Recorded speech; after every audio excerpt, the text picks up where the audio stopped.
Do you want to bypass years of frustration, trial and error and learn to draw with pastels? Well, today, come inside my studio. I'm working on a very dramatic bay in snow pastel drawing. I'm going to share some new techniques with you. Come inside the studio. Well, yesterday in the studio I had a disaster. My drawing went completely wrong and ended up in the bin. So today I'm doing something completely different. Bay in snow, as you can see, is really quite small, and I'm really excited about doing it because it's really contrasty. So I thought on this video I'd share with you lots of tips, give you an overview of what I've done today, and hopefully you'll enjoy it. So what have I done so far? I chose that mid-tone paper, light blue. I could have gone with a brown or a sandy paper or even a darker blue paper because it's got kind of a cool tone to it on some of it, and perhaps the other 50% it's got a warm tone to it or warm color to it. So either of those, okay? So what I'm going to do is move that to the side. Let's start how I usually start, by using the toned paper and actually very gently, very lightly indicating what's going to be light, what's going to be dark. This is what I would normally do, especially in a scene like this, okay, where the subject is living in the scenery. This is going to help me to see straight away, because of the tonal paper, pretty much a kind of a three-dimensional look. It's definitely going to help me to know where these lights and darks live, so I don't make any mistakes, any big mistakes later on by putting a light area where a dark area should be, and vice versa. Okay, so everything just simplifies the whole process. That's what I'm all about. Now around the muzzle, let's do that, and I'm going to use this Caran-d'Ache Carbothello 681 because it's like a pinky colour. Got to be careful. I could put the white on there like this and go over it, no problem, but if something needs to be quite pure, watch you don't muddy it up by putting something underneath that's maybe, you know, a dark a colour that's too dark. So this is once again where these highlights are going to live. I go very, very lightly by here because this is just an indication, and all of this is going to need many more layers on top. Now,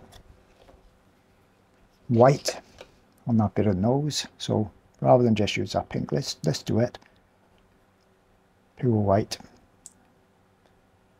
and see how that stands out. If I didn't use the mid-tone paper, that absolutely wouldn't stand out at all. Right, let me bend that. You don't need to be seeing this on the screen really, but let's put it there anyway. Just make sure that everything's showing up. Yeah, looks okay. So by doing this as well, right, you can also just concentrate on one thing at a time. So I'm just concentrating on the tonal values, where these bits are going to live. Now, I'm not worrying too much about the colour, but I can, as I'm concentrating just on this, I can easily work out where this lives, and I can make sure that I know that that back end of the nose, for instance, that's going to be like a light blue, so I want to make sure this pink doesn't go in there, because by doing this, when it comes time to put in a lot more pastel down, I'll know these areas are in the right place. And you'll find what I will have been left with after I've done all this, it's kind of like a almost like a cartoon drawing, but you'll see the lighting effect on it in its most simplistic way. And we could just go with that now and do a drawing out of it, or we can continue and decide to come in with darks and refine this a bit more and put in where the shadows are going to be and the dark areas, so that I will also know where they live. and that'll give us more of a complete tonal range.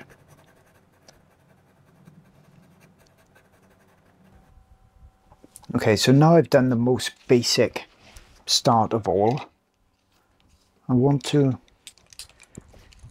refine a little bit further, and I need to make sure, because this is something else I did wrong in that last drawing, that I've got some light in there and dark in here so that I can judge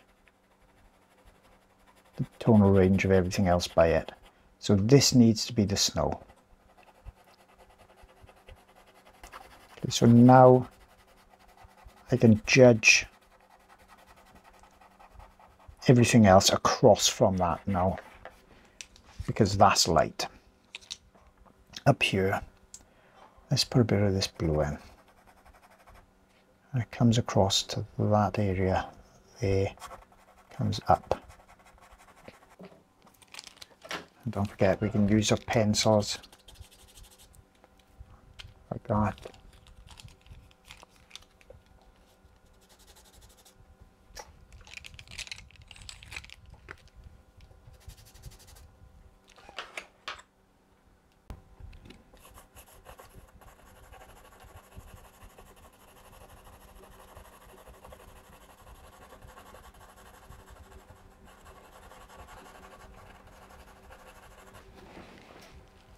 Take my time, don't rush it.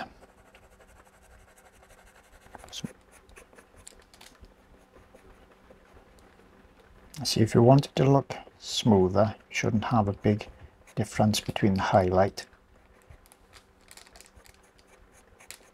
and the next darker area, so that makes that look more smooth.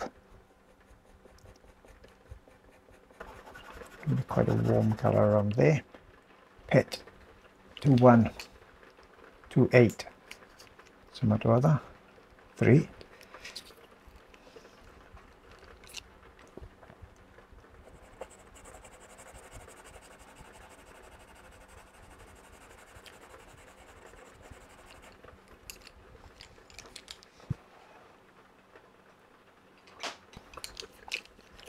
Choose a little stump again.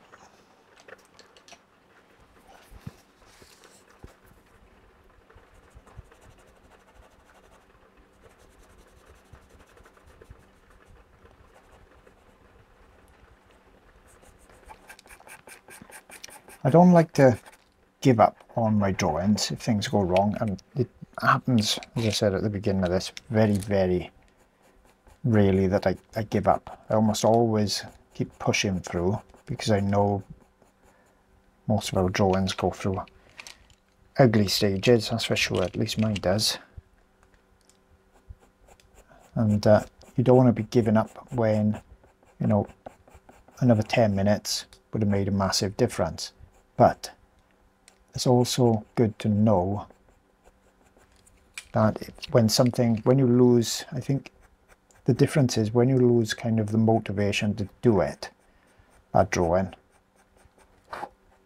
that may well be the time where you quit on that one, or you say, no, I've lost the impetus to even bother doing this one, and you're not enjoying it. That's the time not to keep pushing, because you'll just get yourself wound up when you're doing that. So do you find that you push through with your drawings when they go to the ugly stage, or do you give up, or what do you do? Let me know in the comments below, and also let me know, do you enjoy these little in the studio videos? You know, you've got lots and lots of videos that's real time on my Patreon channel, but I think some of you may be interested to just see what I'm working on in the day. If you do like it, please let me know in the comments. And if you've enjoyed this video, I'm sure you're going to love this one too.